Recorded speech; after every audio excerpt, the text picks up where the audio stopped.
The smell of breakfast pulled me out of sleep before the light did. Warm, rich, familiar, rice steaming in the pot, the soft crackle of something frying on the stove. For a moment, I thought I was dreaming, but the sound of gentle humming downstairs convinced me otherwise. Still half asleep, I dragged myself out of bed and padded down the stairs, rubbing at my eyes. In the kitchen, my mother stood over the stove, her hair tied back, wearing the same old faded apron she always wore when she cooked something special. Miso soup simmered gently. Grilled fish sizzled in the pan. The table already set with simple plates, chopsticks neatly aligned. "You're up," she said without turning around, her voice soft but full of life. I grunted something like a greeting, sliding into my seat. The smell alone made my stomach growl. I managed a few bites. The miso was salty and perfect, the rice soft, before she placed a gentle hand on my shoulder. "I need you to run a few errands for me later, Haru," she said. "Pick up some groceries, and the pharmacy called. They have my medicine ready." I nodded, still chewing. Tired or not, I would do anything she asked. She was the one person I would never say no to. The person I loved most in this world. Before I could finish my small meal, she spoke again, softer now, but heavier somehow. "Be home before it gets dark," she said. "It's a full moon tonight." There was an odd seriousness in her voice that made me glance up. Her eyes met mine, steady, almost fearful. I smiled, trying to brush the sudden heaviness away. "Okay, okay," I said, grabbing my bag and heading toward the door. "I love you. See you later." Her worried expression lingered in my mind longer than I wanted to admit as the door swung shut behind me. The day moved easily enough. Sunlight filtered through thin clouds as I moved from shop to shop, ticking off items on the crumpled list my mother had given me. Fruits, vegetables, rice, a few household supplies. At the pharmacy, I waited in line, shifting my weight from foot to foot, thinking about how seriously she had warned me. The full moon. I shook my head, chuckling softly to myself.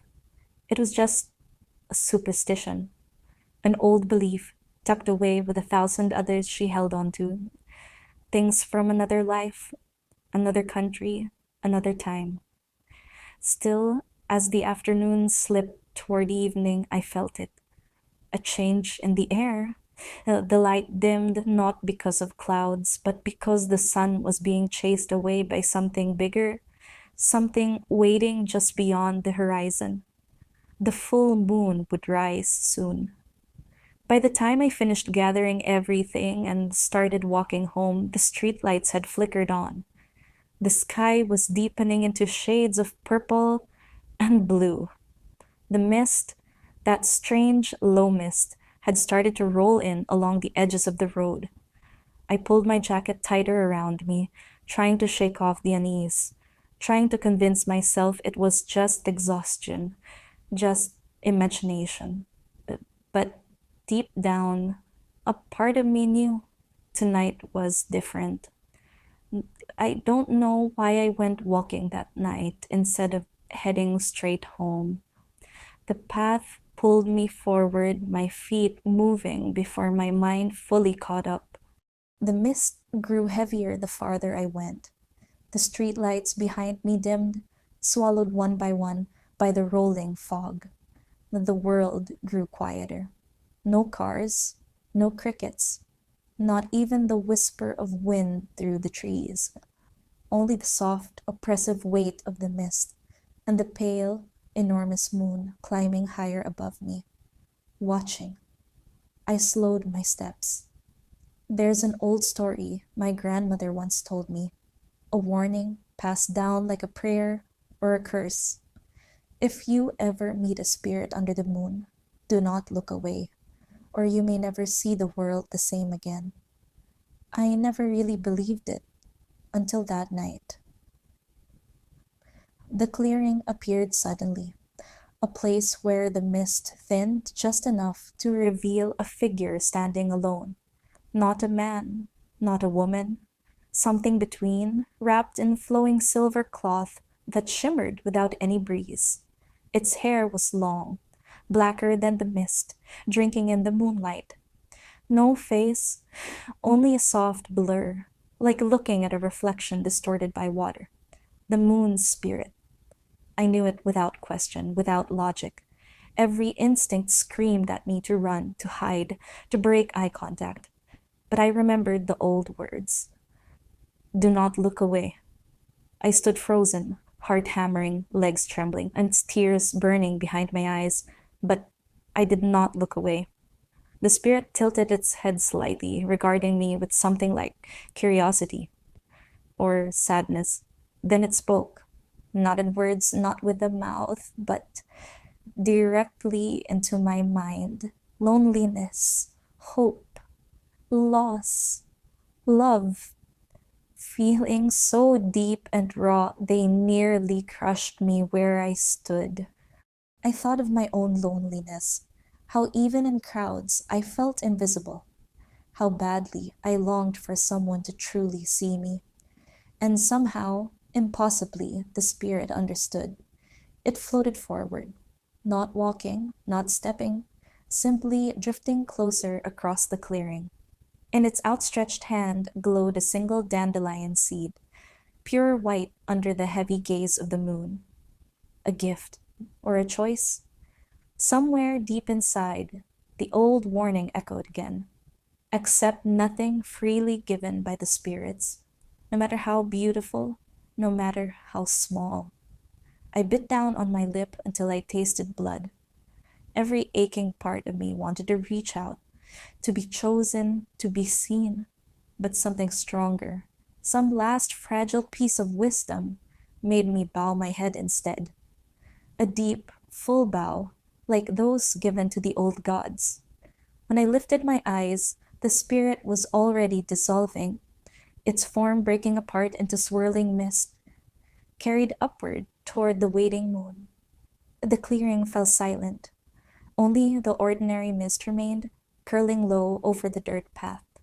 The dandelion seed drifted down, settling softly at my feet, no longer glowing, just a fragile, ordinary wisp of white, trembling in the night air.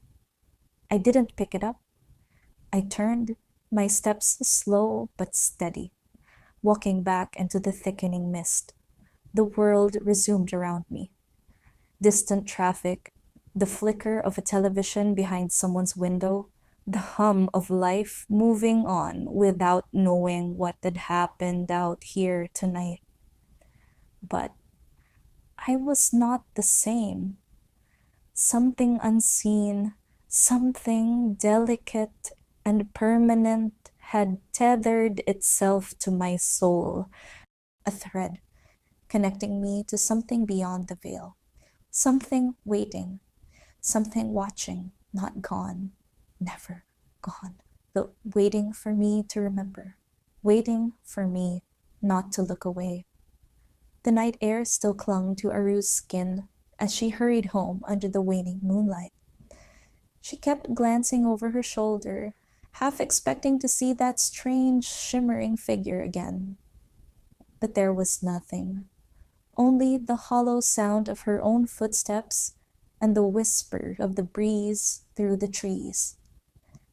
At home, Haru's mother sat waiting at the kitchen table, a cup of steaming tea between her hands. "You're out too late," she said, voice tight with worry. Haru mumbled an apology, avoiding her mother's eyes. She didn't know how to explain what had happened, and part of her wasn't even sure if it had been real.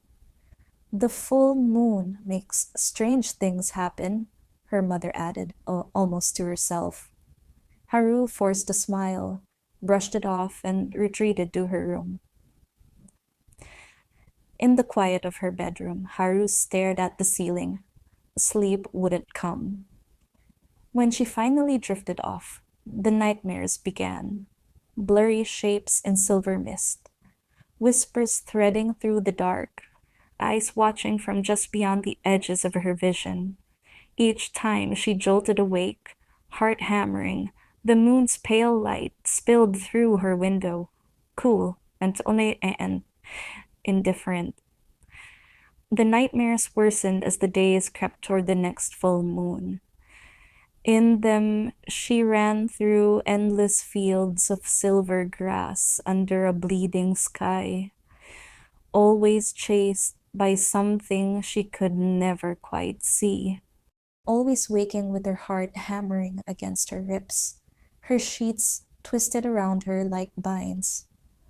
Her mother noticed. "You look pale," she said one morning over breakfast. "Just studying too much." Haru lied. Her mother said nothing, only gave her a look, the kind of look that said she knew more than she let on. "Be careful," she said softly. "The old stories exist for a reason." Haru didn't argue. For once, she tucked the words away instead of brushing them off. The night of the full moon arrived again. A thin mist crept over the streets, pooling like ghostly rivers along the sidewalks. The town seemed unnaturally quiet. Even the stray cats and dogs stayed hidden. Haru couldn't sleep. She sat on her bed, staring out the window, watching the moon climb higher, its light unnervingly bright. Around midnight, the air in her room shifted. The temperature dropped. The faint scent of something sweet and rotting filled her nose. She stood, heart thudding painfully, and approached the window. There, in the street below, the mist thickened into a shape. A human shape. It turned its face upward, and though the distance was great, Haru knew it was looking directly at her. The spirit had found her, and it was no longer content to be merely seen. A low hum filled the air, vibrating through her bones. The glass in her window began to rattle. Lights flickered and buzzed. Her breath came in shallow gasps as she backed away from the window, the edges of her vision darkening. The figure began to move, gliding across the street toward her house, effortless and silent. Her bedroom door creaked open slowly. Cold mist spilled in across the floor, tendrils reaching for her ankles. She stumbled backward, heart hammering, as the figure materialized in her doorway. Its features shimmered and shifted, young, old, male, female, like a mask changing with each flicker of the light. Yet its eyes never changed. They were ancient, tired, hungry, and they were fixed on her. The spirit stepped into her room without a sound. Haru tried to scream, but no sound came. The air grew thick, pressing against her chest, stealing the breath from her lungs. She could only watch, frozen in place, as the spirit drifted closer. Its hand, pale and translucent, reached out toward her. In that moment, something deep within Haru stirred. A defiance, a refusal to simply be taken. With a strength she didn't know she possessed, she stumbled backward, grabbing the first object her hand found. A small wooden charm her mother had given her years ago. She thrust it between herself and the spirit. The spirit recoiled instantly, hissing like steam meeting ice. Its form flickered violently, the room trembling around them. The charm pulsed faintly in Haru's hand, growing warmer with each passing second. The spirit lashed out, but its hand stopped short, as if an invisible barrier held it back. Summoning every ounce of courage she had, Haru stepped forward. She didn't shout. She didn't run. She simply held her ground, clutching the charm to her chest. "You're not welcome here," she whispered, her voice steady despite the terror coiling in her gut. The spirit writhed, its form collapsing inward, shrinking, shrinking, until it was nothing more than mist. The mist was drawn into the charm, vanishing with a soft, shuddering sigh. Silence, stillness. The air cleared, the cold lifted. Haru stood alone in her room, the charm warm against her skin. Outside, the mist dissolved, revealing a sky full of stars. She collapsed onto her bed, the adrenaline fading, leaving her trembling and exhausted, but alive, safe, for now. Morning came. Sunlight streamed through her window, golden and soft. Haru woke slowly, feeling heavier but also lighter in a strange way. She slipped the charm into her pocket before heading downstairs. Her mother was already in the kitchen, humming to herself. She looked up as Haru entered, studying her daughter quietly. "Rav, night?" she asked. Haru hesitated, then nodded. Her mother only smiled knowingly and set a cup of tea on the table. They sat together in silence, the kind that was comfortable, not strained. For once, Haru didn't brush off her mother's old warnings. She understood now. There were things in the world beyond understanding, beyond reason. And sometimes the old ways, the old protections, were there for a reason. She wasn't afraid, not exactly, but she was wiser, more careful, and far more respectful of the hidden world that brushed against her own. Outside, the day bloomed bright and full. Life went on. But Haru carried something invisible with her now. Not a burden, but a quiet awareness. A reminder that under the right moon in the right light, the unseen might step through once more, and if it did, she would be ready.